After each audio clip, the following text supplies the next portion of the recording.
হাতে মাখা চ্যাপা শুটকি ভর্তার অনেক বেশি মজাদার একটি রেসিপি শেয়ার করব আজ। ময়মনসিংহের বিখ্যাত এই ভর্তাটি খেতে কতটা মজার হয় একবার বাসায় ট্রাই না করলে বুঝতে পারবেন না। এখানে 5 থেকে 6টির মতো চ্যাপা শুটকি খুব ভালোভাবে ধুয়ে নিয়েছি। এই চ্যাপা শুটকিগুলো পারফেক্টভাবে পরিষ্কার করার পদ্ধতিটা আমি আপনাদের দেখিয়ে দিব। এই ভর্তার ক্ষেত্রে অবশ্যই একটু ভালো মানের চ্যাপা শুটকি নেবেন। ভর্তা করার জন্য 2 কাপ পরিমাণ পেঁয়াজ কুচি নিয়েছি ও 1 কাপ পরিমাণ রসুনের কোয়া নিয়েছি। প্রয়োজন মতো নিয়েছি কাঁচামরিচ। এখন চ্যাপা শুটকি পরিষ্কার করার পদ্ধতিটা দেখিয়ে দিব। একটা বাটিতে কয়েকটি চ্যাপা শুটকি নিয়ে এখানে হালকা কুসুম গরম পানি দিয়ে দিব। এখানে পানিটা কিন্তু খুব বেশি গরম দেওয়া যাবে না, পানিটা বেশি গরম হলে শুটকিগুলো গলে যাবে। এই কুসুম গরম পানিতে শুটকিগুলোকে কয়েক মিনিট ভিজিয়ে রাখবো। প্রায় 3 মিনিটের মতো শুটকিগুলোকে ভিজিয়ে রাখার পর একটা শুটকি পরিষ্কার করে আপনাদের দেখিয়ে দিচ্ছি। দেখুন, আঙ্গুলের সাহায্যে উল্টো দিক থেকে রাশটা এইভাবে ছাড়িয়ে নেবেন, তাহলে দেখবেন খুব সহজেই পরিষ্কার হয়ে গেছে। একটু পরপর পানিতে হাতটা ধুয়ে নেবেন, এতে দেখবেন শুটকির গায়ে যে একটা আঠালো ভাব থাকে সেটাও চলে যাবে। দেখুন, আমি একটা শুটকি ক্লিন করে নিয়েছি। সবগুলো এভাবে পরিষ্কার করে তারপর নর্মাল ঠান্ডা পানি দিয়ে ভালোভাবে ধুয়ে নিতে হবে। এবার প্যানে প্রায় 1 কাপের মতো রসুনের কোয়া দিয়ে দিলাম। আমি রসুনের কোয়াগুলোকে চুলার কম আঁচে প্রথমে একটু ভেজে নিব। রসুনের কোয়া যখন অনেকটা ভাজা হয়ে যাবে তখন এখানে পেঁয়াজ কুচি দিয়ে দিব 2 কাপ পরিমাণ।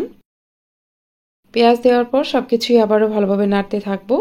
চুলার কম আঁচে এই পেঁয়াজ ও রসুনগুলোকে ভালোভাবে ভেজে নেবেন, তবে খেয়াল রাখবেন এগুলো যেন পুড়ে না যায়। বেশ কিছুক্ষণ সময় নিয়ে ভেজে নেওয়ার পর যখন দেখবেন এখানে খুব সুন্দর একটা কালার চলে এসেছে, তখন 2 থেকে 3 ফোঁটার মতো একটু তেল দিয়ে দেবেন। এই ভর্তাতে সাধারণত তেল ব্যবহার করা হয় না, তবে আমি এখানে কয়েক ফোঁটা তেল দিয়ে দিচ্ছি। তেল দেওয়ার পর আবারও সবকিছু ভেজে নিব।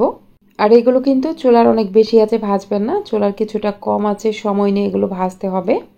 বেশ কিছুক্ষণ সময় নিয়ে ভেজে নেওয়ার পর যখন বুঝবেন রসুনের কোয়াগুলো সেদ্ধ হয়ে গেছে আর পেঁয়াজ কুচিগুলো নরম হয়ে গেছে, সে পর্যায়ে এগুলো উঠিয়ে নিতে হবে। পেঁয়াজ কুচি ও রসুনগুলো উঠিয়ে নেওয়ার পর প্যানে কাঁচামরিচ দিয়ে দিলাম। কাঁচামরিচের উপরে চ্যাপা শুটকিগুলো দিয়ে দিব। সবগুলো শুটকি কাঁচামরিচের উপরে বিছিয়ে দেওয়ার পর এখানে খুবই অল্প পরিমাণ একটু পানি দিয়ে দিব। পানি দেওয়ার পর প্যানটাকে ঢেকে দিতে হবে এবং চুলার কম আঁচে এগুলো সেদ্ধ করে নিতে হবে। পানিটা যখন শুকিয়ে যাবে তখন ঢাকনা খুলে নিলাম। এখন আমি এখান থেকে শুটকিগুলো আলাদা করে নিব। শুটকিগুলো এক সাইডে করে নেওয়ার পর এগুলো এইভাবে নাড়তে থাকবো। এই শুটকিগুলোকে নেড়ে নেড়ে একদম নরম করে ফেলতে হবে। আর অবশ্যই চুলার আঁচ কমিয়ে রাখবেন, চুলার কম আঁচে এটা ভাজবেন, না হলে পুড়ে যেতে পারে। শুটকিগুলো নাড়তে নাড়তে দেখবেন এখান থেকে কাঁটা বের হয়ে যাবে। এখন এখান থেকে কাঁটাগুলো বেছে নিতে পারেন। আমি বড় বড় কাঁটাগুলো সরিয়ে নিচ্ছি। এই কাঁচামরিচগুলো একটু ভেজে নেওয়ার পর এখানে আবারও 2 থেকে 3 ফোঁটার মতো সয়াবিন তেল দিয়ে দিলাম। আপনারা চাইলে এখানে তেলটা বাদ দিতে পারেন, তবে সামান্য একটু তেল দিলে খেতে কিন্তু ভালোই লাগে। ময়মনসিংহের অরিজিনাল চ্যাপা শুটকি ভর্তায় কিন্তু কোনো তেল ব্যবহার করা হয় না। তেল দেওয়ার পর সবকিছু একসাথে মিশিয়ে নাড়তে থাকবো। অবশ্যই চুলার আঁচটা কমিয়ে রাখবেন।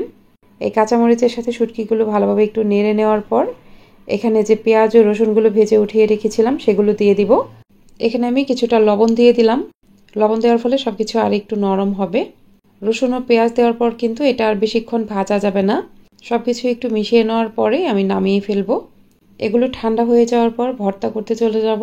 ভর্তা করার জন্য প্রথমেই রসুনের কোয়া ও কাঁচামরিচগুলো চটকে নিব। আমার আজকের এই রেসিপিটি আপনাদের কাছে ভালো লাগলে অবশ্যই আমার ইউটিউব চ্যানেলটিকে সাবস্ক্রাইব করে পাশে থাকা অল লেখা বাটনটাতে ক্লিক করে দিবেন।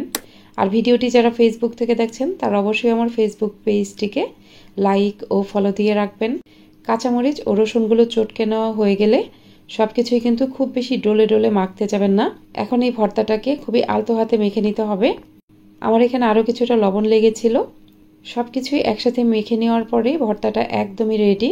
গরম গরম ভাতের সাথে চ্যাপা শুটকি ভর্তা আর একটু লেবু হলে আর কিছুই লাগবে না। আজ তাহলে এখানেই বিদায় নিচ্ছি। সবাই অনেক বেশি ভালো থাকবেন। আল্লাহ হাফেজ।